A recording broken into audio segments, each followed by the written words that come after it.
Hi, I'm Jennifer with Martingale, and today I have a trunk show of quilts from the book Yellow Creek Quilts by author Jill Shaulis. It includes 11 classic quilt patterns, all with timeless appeal. I learned so much about Jill while reading through the introduction of this book, and I can't wait to show you the quilts. But a couple of things important for you to know as we look through this.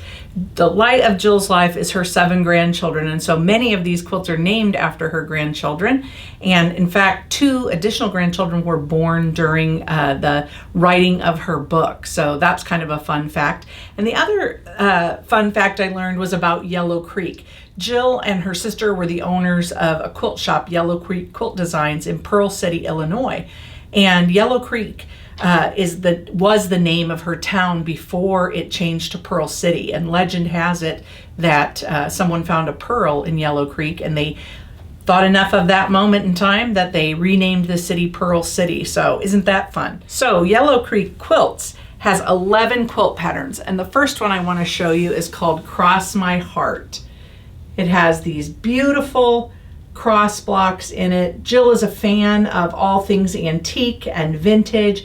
She spends a lot of time looking at antique quilt blocks and vintage fabric for inspiration. So this beauty is a wall hanging and 9 simple blocks set with a little bit of sashing and some cornerstones.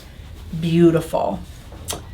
The next quilt is the cover quilt on the book, and it's called Blocks for Knox. And Knox is one of her grandkids, and it made her reminiscent of building blocks. So what I think is so fascinating about this beautiful quilt is you sort of see the repetitive nature. It is built in strips, so in just an ingenious way that she puts it together. But what I love most are these little star blocks that pop up randomly in the centers of these blocks, and they just pop up now and again, and when you look at it you think, well, it's all the same block, but then you notice that little extra twinkle in there.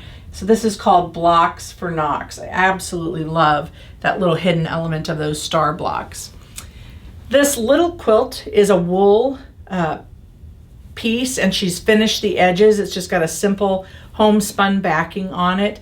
And this is called Mom's Garden, and I really love the tender story that she shares that her mom passed away in 2020, I believe. And so this little daisy is representative of the mom, and then she added a little red flower for her and each of her siblings. And she talks about making this a personalized little piece for you and your family, or a special memory that you want to remember. So that's Mom's Garden, and you can adapt that for your family. Scrappy is definitely Jill's style, and this beauty is called Ian's Song. And she said, you know, you may start out thinking, I don't like to make triangle squares that much, but you'll definitely have a song in your heart once you finish it, as you put together that beautiful block. And I love sort of the asymmetry of how the triangle squares go along the top and the one outside edge, but not the other 2 sides. Love that. Ian's Song.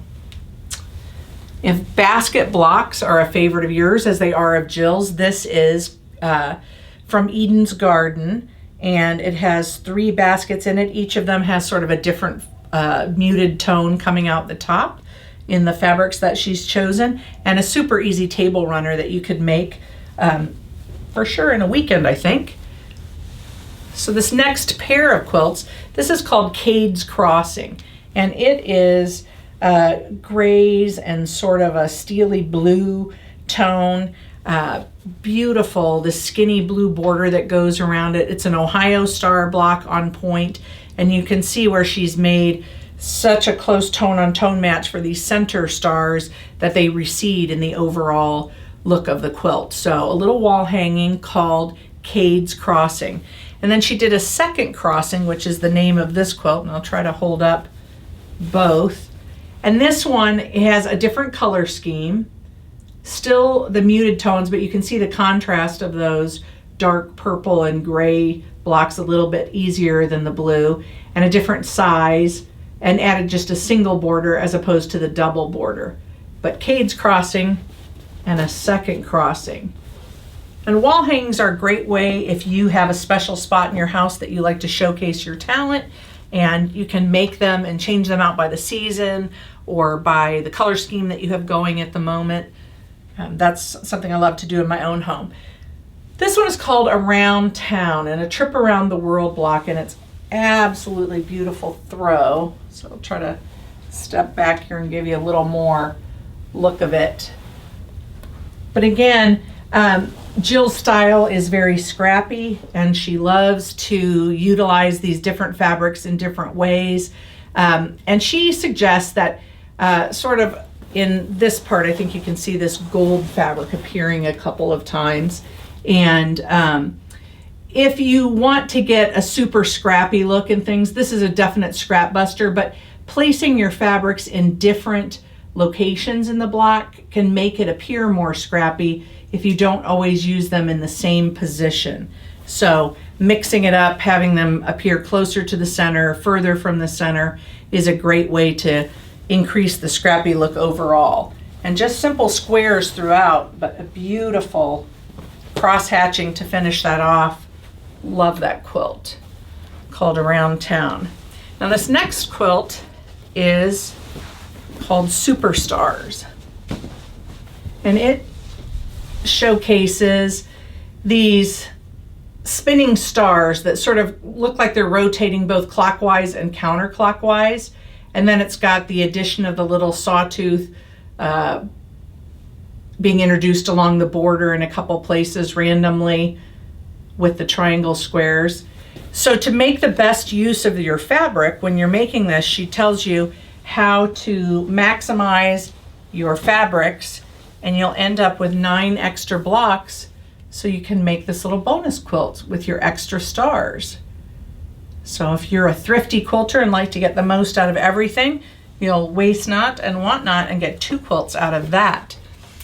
Hadley Bell is again named for one of her granddaughters, and this is a simple 2-block quilt. You'll see there's 2 different blocks there, even though they have a similar outline. The centers of them are different. One forms the X and one has sort of a star appearance, and then the edges on the outside in the pink almost make a basket out of the top. That's Hadley Bell.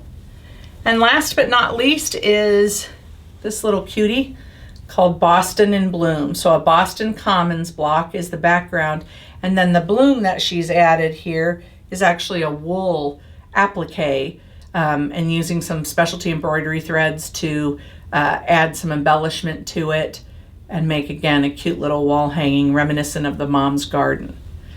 These quilts can all be found in Yellow Creek Quilts, the book by author Jill Shaulis. Look for it wherever you buy books or at shopmartingale.com.